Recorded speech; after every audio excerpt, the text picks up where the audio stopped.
दिनांक 23 मे 2025 रोजी राष्ट्रीय तंबाखू नियंत्रण कक्ष ग्रामीण विकास संस्था छत्रपती संभाजीनगर व जिल्हा रुग्णालय सोलापूर शहर यांच्या समन्वयाने पोलीस आयुक्तालय सोलापूर शहर येथे कार्यशाळेचे आयोजन करण्यात आले होते। सदर कार्यशाळेचे उद्घाटन राजन माने सहाय्यक पोलीस आयुक्त गुन्हे सोलापूर शहर यांच्या हस्ते करण्यात आले। त्यानंतर सदर कार्यशाळेचे सूत्रसंचालन सुनील दोरगे वरिष्ठ पोलीस निरीक्षक गुन्हे शाखा सोलापूर शहर यांनी केले। कार्यशाळेस सुहास माने जिल्हा शल्यचिकित्सक सोलापूर यांनी मार्गदर्शन केले। तसेच सदर कार्यशाळेसाठी पोलीस आयुक्तालय सोलापूर शहर, पोलीस ठाणे व शाखेकडील पोलीस अधिकारी व अंमलदार मोठ्या संख्येने उपस्थित होते। त्याचप्रमाणे आप्पासाहेब उगले प्रकल्प संचालक मराठवाडा ग्रामीण विकास संस्था यांनी कोट्या अधिनियम 2003 मधील विविध कलमांबाबत माहिती देऊन नमूद कायद्याची प्रभावीपणे अंमलबजावणी करण्याबाबत उपस्थितांना मार्गदर्शन केले। त्यानंतर निकिता गायकवाड प्रकल्प अधिकारी मराठवाडा ग्रामीण विकास संस्था यांनी टोबॅको बर्डन याबाबत तसेच मंजुश्री मुळे यांनी डीटीसीसी बाबत उपस्थितांना माहिती दिली। त्यानंतर अन्नपूर्णा ढोरे विभागीय व्यवस्थापक मराठवाडा ग्रामीण विकास संस्था यांनी आभार व्यक्त करून कार्यशाळेस उपस्थित सर्वांना तंबाखू विरोधी शपथ दिली। सदर कार्यशाळेसाठी विशेष सहकार्य डॉक्टर स्वप्नपरी दळवी, अमित महाडिक, पोलीस अंमलदार सिद्धाराम देशमुख, अजय गुंड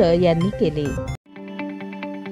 ताज्या बातम्या पाहण्यासाठी प्राईम महाराष्ट्र न्यूज चॅनलला सबस्क्राईब करा।